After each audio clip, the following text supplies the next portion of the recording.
ইরানের সাথে চলমান সংঘাতের মধ্যেই বড় ধরনের ভূ রাজনৈতিক কম্পনের আভাস দিলেন ডোনাল্ড ট্রাম্প।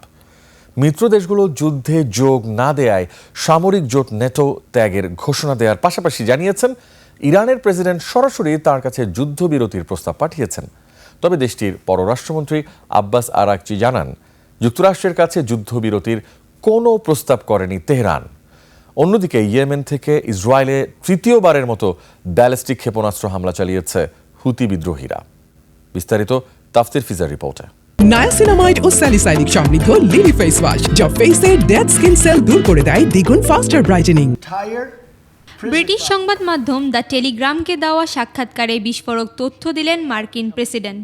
জানালেন, ইরানের বিরুদ্ধে যুদ্ধে ন্যাটো যোগ দিতে ব্যর্থ হওয়ায় জোট থেকে বের হয়ে যাওয়ার কথা ভাবছেন তিনি।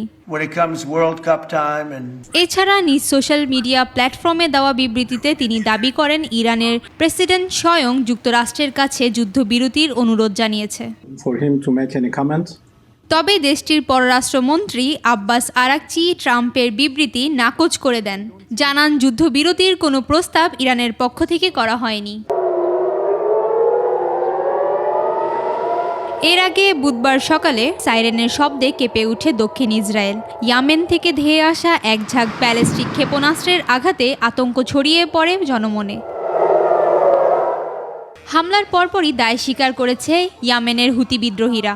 এক বিবৃতিতে তারা জানায়, ইরান এবং লেবাননের হিজবুল্লাহর সমন্বয়ে তৃতীয় সামরিক অভিযান চালানো হয়েছে ইসরায়েলে।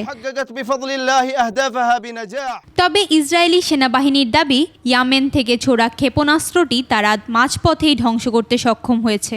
এ ঘটনায় এখন পর্যন্ত কোনো হতাহতের খবর পাওয়া যায়নি বলেও জানান তারা। হুতিদের এই হামলা কেবল আকাশপথেই সীমাবদ্ধ থাকছে না।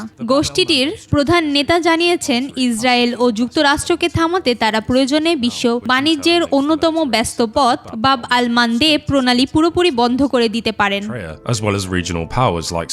এদিকে কাতার উপকূলে কাতার এলএনজির একটি তেলবাহী জাহাজে ক্ষেপণাস্ত্র হামলা চালান ইরান। বুধবার ইরান থেকে 3টি ক্রুজ ক্ষেপণাস্ত্র ছোড়া হয়, যার মধ্যে 2টি ধ্বংস করা হলেও তৃতীয়টি সরাসরি জাহাজে আঘাত হানে। ইসরায়েল মার্কিন হামলার জবাবে আরব আমিরাতে বুধবার ফুজাইরাতে ড্রোন হামলা চালায় ইরান। এই ঘটনায় ড্রোনের ধ্বংসাবশেষ পড়ে প্রাণ হারিয়েছে এক বাংলাদেশি। তাফসির ফিজা, ডেস্ক রিপোর্ট, 21 টেলিভিশন।